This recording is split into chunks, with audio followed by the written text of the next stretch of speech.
La question des frontières est une question importante. Je veux rappeler que c'est d'abord une question de fermeté. Un pays, c'est un dedans et un dehors. Donc, des frontières. Et la France, ça n'est pas un lieu de passage où on va passer n'importe comment. Ça n'est pas un hall de gare. Voilà.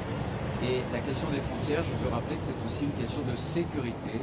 On sait depuis notamment le Bataclan que dans les flux migratoires peuvent se glisser malheureusement des individus qui peuvent être dangereux. Donc je suis venu ici, à cette frontière qui est importante pour nous, sur les Pyrénées, frontière qui sépare deux pays, l'Espagne et puis la France, pour illustrer un cas très très pratique, très concret de notre stratégie de fermeté, de défense de nos frontières. C'est à la fois des moyens juridiques et opérationnels.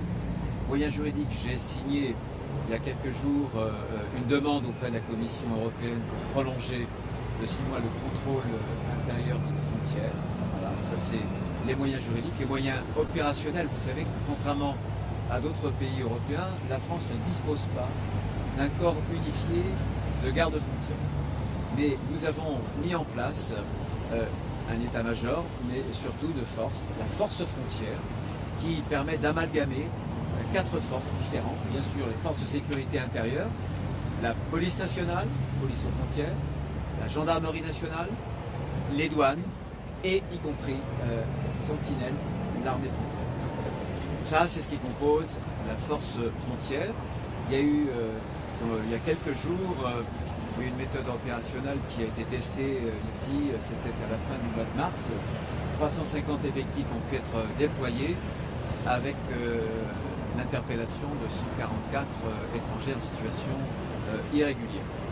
Ça ne s'arrête pas là, je veux dire que ces phénomènes migratoires ne sont pas, si j'ose dire, totalement non provoqués, en tout cas le fait du hasard.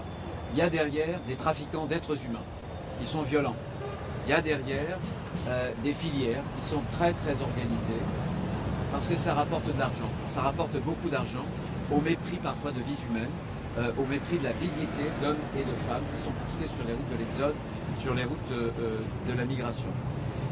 J'installe actuellement une cellule qui sera une cellule de renseignement qui va nous permettre de mieux lutter contre la filière des passeurs. Il y a 2 mois, au mois de février, on a installé près de Paris justement une cellule qui s'appelle la CERTIM où on regroupe l'essentiel de nos forces en termes de renseignement. Et là encore, c'est interministériel. Il y a bien sûr le renseignement qui dépend du ministère de l'Intérieur, il y a le renseignement qui dépend de Bercy, des douanes et autres, et le renseignement qui dépend du ministère de la Défense. L'idée, c'est qu'on décloisonne l'État. Trop souvent, l'État est décloisonné en face de réseaux qui sont totalement, eux, structurés, organisés, et qu'on puisse échanger le renseignement pour être beaucoup plus efficace. Et la première cellule, aujourd'hui, de CERTIM, c'est à Paris.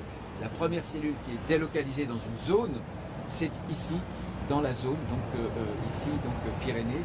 Il y aura ensuite une duplication dans les autres zones sur chaque frontière et ensuite il y aura une duplication dans chaque département qui compose les zones frontalières françaises.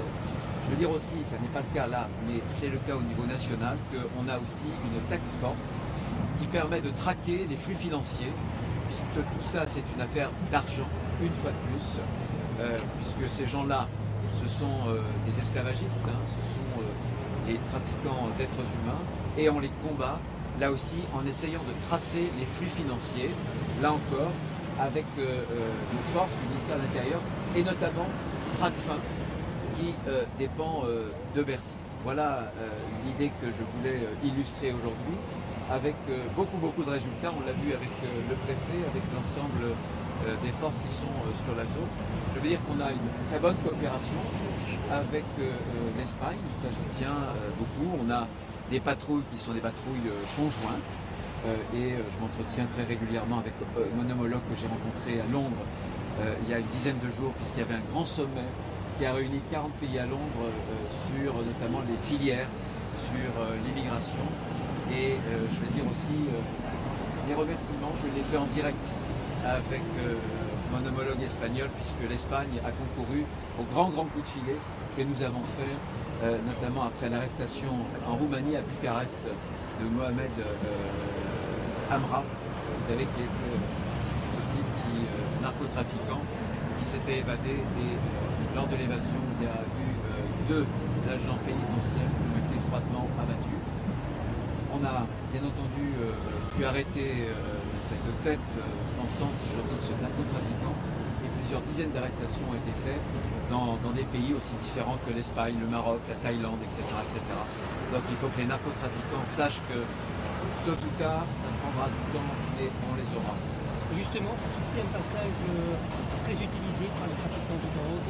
Il y a régulièrement des arrestations. Est-ce que vous regardez vers les caméras, s'il vous plaît? Est-ce qu'il y aura des moyens supplémentaires? On s'organise et vous savez, on a des saisies qui sont de plus en plus importantes. Les douaniers m'ont montré une cage dans une voiture. Ils sont saisis 16 kilos de résine de cannabis.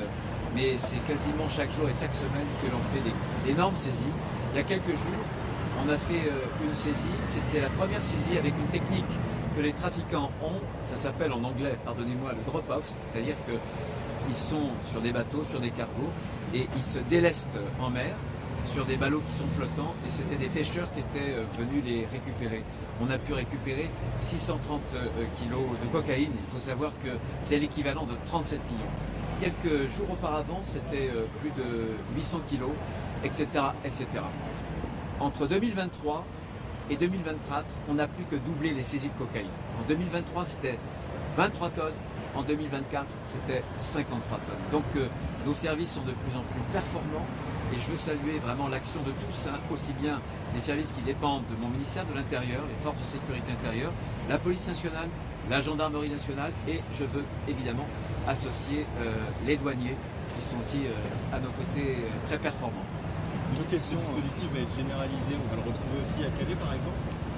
On va retrouver, alors à Calais on a un dispositif beaucoup plus important, mais vous avez raison de parler de Calais, puisque il faut savoir que ces trafiquants d'êtres humains font passer des migrants ici, et une bonne partie se dirige notamment dans le Calaisie, en tout cas dans le Pas-de-Calais, pour pouvoir traverser la Manche.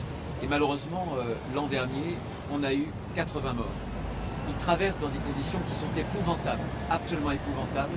On entasse des dizaines et des dizaines de personnes dans des canaux qui sont des canaux très peu chers. Ils ont même pas ils ont un fond qui est un fond simplement en plastique. Et au moindre pépin, ils se replient comme un portefeuille. Et ce sont souvent des enfants, des femmes qui meurent. J'ai vu des images de ces trafiquants, de ces filières, qui avec des bâtons tapent sur des femmes, sur des enfants qui au dernier moment, au moment d'embarquer sur ces bateaux, se rendent compte que la mer n'est pas bonne, que les bateaux présentent des risques, et c'est à coups de bâton qui les force à monter, à grimper sur ces bateaux. Donc ce que je veux dire, c'est que ceux qui encouragent les migrants encouragent aussi les filières et participent à un commerce international qui est inhumain. Voilà ce que je veux dire. Sous prétexte d'une fausse générosité, bien souvent, on commet et on aide en réalité un trafic qui est abominable. Est-ce que les opérations de contrôle telles qu'elles ont été faites fin mars sont amenées à être renouvelées? Bien sûr. Moi, à quelle fréquence comment ça se décide? Cette fréquence, elle sera inopinée. Il faut que ce soit opportun. Ça se décidera département par département. Ce que je veux dire, c'est que les contrôles aux frontières ne se contentent pas d'un péage, par exemple. On fait des contrôles en profondeur dans la bande de 20 km, mais au moment où on a fait cette opération, un peu coup de poing, nous avons été contrôlés très très en profondeur sur quasiment l'ensemble des départements de la région Nouvelle-Aquitaine.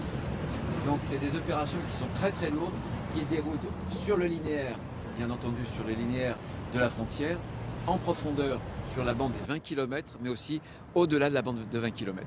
Et les dérogations à laquelle vous faites référence auprès de la Commission européenne qui durent depuis la période des attentats, si je ne dis pas de bêtises. Ça dure, vous avez raison, ça dure depuis novembre 2015. Pareil, là aussi. Tous les 6 mois. Tous les 6 mois. Jusqu'à quand? Tant qu'on aura une menace terroriste, tant qu'on aura une pression migratoire. Je veux dire que depuis que j'étais installé au ministère de l'Intérieur, c'est pas moins de 6 attentats terroristes qui ont été déjoués. Donc là encore, et vous vous souvenez, à Mulhouse aussi, on a eu un attentat qui était, lui, malheureusement mortel. Donc de 6 mois en 6 mois, on demande le renouvellement de cette autorisation à la Commission de Bruxelles. Moi, je pense qu'il faut, compte tenu de cette pression migratoire, compte tenu de ces menaces en termes d'attentats, une double membrane. Une membrane aux frontières extérieures de l'Union européenne. J'ai à côté de moi une députée européenne. Ça, c'est la protection des frontières de l'Europe, mais aussi une membrane intérieure. Les traités, bien entendu, l'ont prévu et ça nous permet de les activer quand il y a une crise, une menace précise. Et c'est le cas actuellement. Vous avez vu que l'Allemagne elle-même, il y a quelques semaines, a demandé le contrôle dans ses frontières intérieures.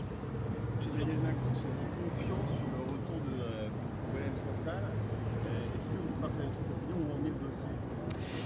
Emmanuel Macron, oui, j'ai vu bien entendu cette déclaration. Il a aussi ajouté qu'il attendait des résultats. C'est exactement ma position. J'ai assumé un rapport de force avec l'Algérie. Je veux dire que ce rapport de force, il a été aussi assumé par l'ensemble du gouvernement. François Bayrou, qui présidait le Conseil interministériel de contrôle de l'immigration, avait ratifié cette idée, cette stratégie d'une riposte graduée, puisque ce que je veux rappeler, c'est qu'à Mulhouse, malheureusement, si l'Algérie avait tenu compte de ses obligations, si l'Algérie avait respecté le droit, à la fois le droit international, mais le droit que nous nous sommes donné, l'accord de 1994, cet Algérien n'aurait pas dû être à Mulhouse, il n'aurait pas dû être en France, il aurait dû être en Algérie. À 14 reprises, nous avions présenté ce ressortissant algérien aux autorités algériennes qui l'avaient refusé. Donc moi, mon obsession, c'est la sécurité des Français, la protection des Français. Ce que je souhaite, c'est qu'enfin, on sort de cette crise et qu'on obtienne des résultats. Les résultats pour moi, c'est bien entendu la libération de Boualem Sansal. C'est un cas humanitaire, il a 80 ans et il a un cancer. Mais le résultat qui m'intéresse pour ma part, c'est que l'accord de 1994 soit scrupuleusement respecté. La France respecte tous les accords qu'on a avec l'Algérie, nous les respectons. Donc nous attendons de l'Algérie la même chose pour qu'elle puisse réadmettre les individus qui doivent être sur le sol algérien et certainement pas en France.